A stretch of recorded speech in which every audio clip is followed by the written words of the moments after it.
Nona, beta sebenarnya mau bilang sesuatu.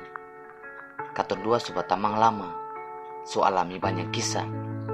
Beta rasa bagaimana yang mau bilang akang. Sebenarnya beta bilang sudah kalau cinta tempo sebelum ale muntah.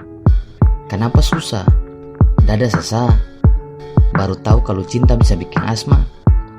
Jantung main rima. Mar, lebih baik bilang lekas. Jangan sampai orang masuk tengah. Baca situasi langsung eksekusi. Kayak pemerintah sekarang ini. Dong paling cepat bagara kalau ada pusat datang cek kondisi. Nah, belajar dah dong. Mar mesti ambil yang baik sah. Mesti jujur. Supaya ujung-ujungnya senda pakas putus. Dia tetap percaya bahwa Ale itu bukan manis di hadapan, putar balik di belakang. Seng cuma manis pas kampanye sah, mar tetap manis pas sudah di belahan jiwa.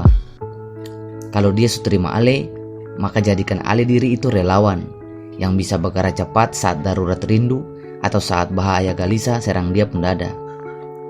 Ale mesti setia, kasih bantuan pelukan supaya dia rasa kuat, rasa diperhatikan. Ingat, jangan lakukan semua itu tagal mau pamer par orang lia, par dia orang tatua lia, atau par dia saudara lia.